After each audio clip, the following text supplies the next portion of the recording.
So today we're going to be talking about the top 5 tax secrets of these ultra mega mansions over $10 million.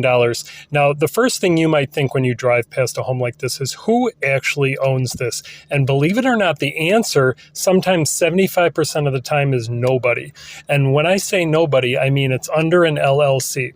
And those LLCs are typically managed by a revocable living trust. Some people just call them a trust or a living trust, but the full term is revocable living trust. And why that is the head trustee can basically make addendums to the trust while they are alive and put people on, take people off. So when you look at a property, let's say a $20 million property, a $30 million property, 100,000 square foot, like the biggest house you can possibly think of, very high chance, probably a 75% chance that it is owned under an LLC. Now, what are the tax advantages? What is the difference between putting that money in a bank versus having a home like this? And you hear a lot of people talk about the advantages or that's the way the system is. And I think a lot of people, when they see those debates, they don't really know what they're actually talking about. What they're referring to is you can actually write off depreciation on a privately owned home for the value of the home itself, not the land. So for every $10 million, let's say, $2 million might be the value of the land, and $8 million would be the value of the home. Let's just use that as an example.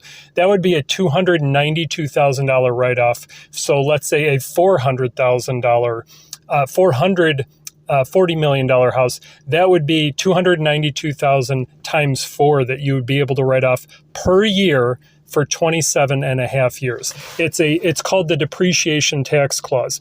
Now, another tax clause you can use is called the 1301 exchange, which means you can buy a like style property, not a lifestyle property, a like style property, and essentially upgrade without paying capital gains on the house that you sold. So for example, a millionaire buys a $10 million house, and instead of selling it and moving into a retirement home, they upgrade to a $12 million house. They would not have to pay capital gains on that. And then if they have an LLC or a living trust, they can transfer that property directly to whoever it may be, whether it's a family member or a business partner, with no probate court.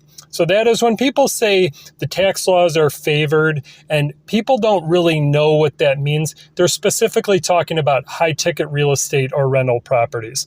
And then another tax code that is definitely beneficiary is when the person inherits the house under an LLC or a revocable trust, they also can not only inherit it with no capital gains, they can resell it with no capital gains. They only pay capital gains if it appreciates after they take